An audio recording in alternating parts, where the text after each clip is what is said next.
like religion. We have distortions like fashion. We have distortions like greed and competition that are pervasive and completely parallel. Let me ask you a question. Who we truly are. You're listening. That is what he's talking about. Stop. You're not letting me finish my point. I need to ask you a question. Let me finish Go my ahead. point. Go ahead. The point is that he's speaking idealistically. World unification without a state. What does that mean? No one can even think about something like that. It means that the state does not serve the function of any type of state we've ever known.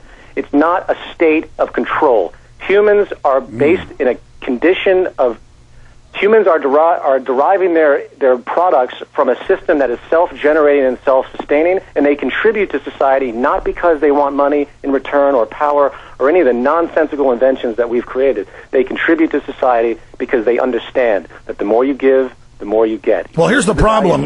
Here's the problem. Every time people try to have anarchy in groups of bigger than 3 or 4 people, always somebody becomes what we would call corrupt, or sick, as you would call them, and starts dominating the others. And so what I'm saying is you're a good guy. I believe you're a nice guy who means well. Other people working with you are, and you know, the experts you talk to, I know, you know, both of them are good guys, mean well, and are very intelligent. I'm saying that there is an oversimplification. Are you feeding in all the factors that you talk about? Yes, of course we are. We're not. No one's ignorant to the current state of things. And by the way, you know, you're sitting there telling me I'm a good guy, right? And off the air, you come on and you tell me that I'm one of these intellectual elites that pisses his pants. His exact. No, that was on air. That was on air, bro. Well, great. We've been on air the whole time. What is this? Wrong again. That was on air. That we were yelling at each other, and you just said that I was. Stop. I'm trying to talk. Put him on hold for just a minute. Look, I got to tell you something, man. You come on here and you say, like with some vitriol, that I'm back as I say $29.95, and I'm selling things, and then you admit I'm forced to, you know, yourself. Buddy, you're playing sad and spooky music on your stuff. That could be seen as a form of deception much greater than saying $29.95. I mean, if you want to take the gloves off, I can take them way off here. Okay, I am trying to be nice here, and I understand you're in this view that you're so intellectual and so sweet and loving that you're just this higher podhead alien, and I'm this lower Neanderthal down here. I understand all that. You know, us Texans, I'm crapping in an outhouse out here every 5 minutes. My point is with you is that I haven't been here trying to shoot you down or attack you, and I said on air about the pissing in the pants. Okay, so go ahead. Well, sure, fine. Wrong again. You're being extremely irrational with this because I haven't said anything to him. No, I just said I think you're a nice guy and a smart guy, and you came back with an aggressive thing. You came back with a debate point. I think you're a little bit two-faced on this, and I want to make sure that's apparent that you understand. No, it was on air, pal. Don't try to say it wasn't. No, I'm not telling the people on air. There's no two-face about it, buddy. It's all straight up here. Okay, well, good. I'm glad to hear that. Hey, let me ask you a question. Now, earlier in your film, I'm going to play the clip. You're talking disdainfully about religion and money and fashion and the family, and it shows a family. What about those? Tell me about them.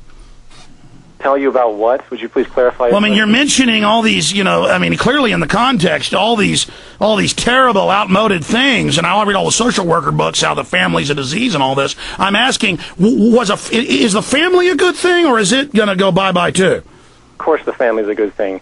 Family is a natural institution. Family is where people will return to in this type of situation, but there'll be a different association because the family will become the community in many ways. The extensionality that we feel, these things we call love, is not restricted to your little group or your family. But love is religious. It doesn't exist either, just like evil doesn't exist. Because if evil doesn't exist, good doesn't exist. Yeah, I never said evil doesn't exist. It's a different terminology. You use it in a religious context very frequently. I am not. Well, fine. If you want to use the word evil, I'll just use the word bad as a synonym. There is an element of alignment. There are certain things that we consider to be socially offensive to the structure, and that's where crime and things come in, so you call them bad, naturally. However, a person engaged in that crime is a victim of their culture. Therefore, they're doing what they have to survive, so it's good for them. Therefore, it's all a matter of degree.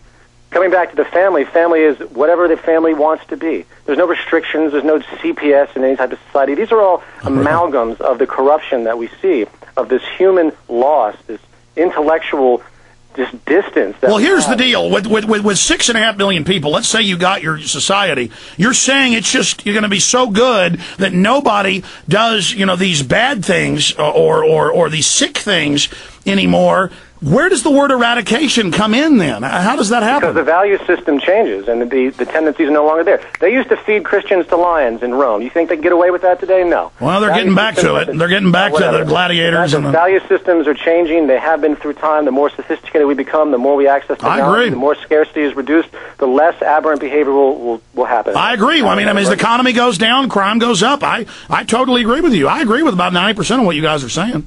Well, then we have to take it further then. Once we realize we can create a society, for example, in this society, let's say you wanted to go to the grocery store. Well, guess what? You go in, you get what you need, and you leave. That's it. Why? Why would no one steal? Because there's no reason to. They can't sell it because there's no money. There's no reason for differential advantage in a position where you can't actually engage in gaining something through abuse in society. This is a core point in why money is such a horrible invention for control. I mean, money is the ultimate divide and conquer, Alex. You're someone who's supposed to be privy to manipulation techniques. The free enterprise system, all the monetary systems are pure. I am privy to music. Here we go. Hold on. Let me explain how this is working here for you. The internet audience is on prisonplanet.tv right now. It is huge, hundreds of thousands listening on the web, and then millions over time on the web. So we're skipping AM and FM breaks, shortwave breaks, satellite breaks, and so the audience is probably 10% of what it was. But it is on the air. It is in the view of everyone. All of this is, unless you just... I still don't appreciate your insults. Well, I wasn't implying or apologizing for what I said. I mean, I'm not. I was explaining. We're on air all the time. I was separately. Are you even aware you use debate techniques and lawyer tactics, which are extremely dishonest, just like your music, just like your sad music at certain points? Why are you doing that with this corporate Madison Avenue manipulative music like in a drug commercial for Halcyon? Why are you doing that like I am, saying $29.95? Why? Why have you done that? There's a very big difference because one is art and one is pure marketing. And, of course, you can say there's a matter of degree between the two. Oh. But I exchange things in an artistic... I want to make things interesting for people to relate. Cop out. They can use their own minds. In this is the nature of reality. But when you put something on $29.95, it's just a general expression, Alex. It's a very simple notion. It's a marketing tactic. My use of music is music that I like to use. That's period. Well, I like $29.95. Well, fine. If that's you want to have that argument, fine. But you're sitting there along with all the other people in Madison Avenue with the same thing. My music is completely individual. No, let me explain. We use, with truthful information and truthful good products of information, we use Madison Avenue tactics right back against them. Fine. I mean, so do you, man. I mean, hold on. Let's talk about you. I mean, don't you work in the whole culture of media? I mean, don't you work in TV? Yeah, I'm a whore just like everyone else in this system because I have to survive. Yeah. Oh, good. Well, I just wanted to make sure. But I don't really think of it as... Look, man. Okay, go ahead. No, actually, for the first 6-7 years of my shopping cart, we would say $20. And then I went ahead and just on air said, I'm now, to show you what Madison Avenue's doing. I actually have been into that, have made the point a lot. And a lot of times, even when I plug, I don't even really plug the videos anymore. I never even really spend much time plugging them. But I'm not in some guilt. Hold on. I'm not in some guilt if I paint an oil painting of wanting to sell it. Not because I worship a fancy car, because I want a car that drives well and has a good titanium cage. And if I am in a wreck, my children won't be killed. I do like, well, actually, I don't really like nice clothes. I literally have like 50 blue and black T-shirts and blue jeans with holes in them because I like them. But the point is, I'm not into baubles, trinkets, things like that. But I'm not hating materialism. It's just lower on my hierarchy. I don't also go to the extreme of just saying basically anything materialistic is inherently bad. I mean, I need to be able to own my own house. I don't want a bunch of people in sandals. They're already here stealing farms and ranches everywhere. The phony environmentalists and then they build giant sky rises on it, and they're all filthy rich with armed guards. I also see the whole left thing of it belongs to everyone. I just see that as very dangerous. Another form of tyranny. Well, I can see why you see that based on what you've said, and I can understand that angle. But I think we should look beyond these points. You see, ownership itself is based on the restriction of others. I'm not saying that people shouldn't have a home where only they are allowed to go into it.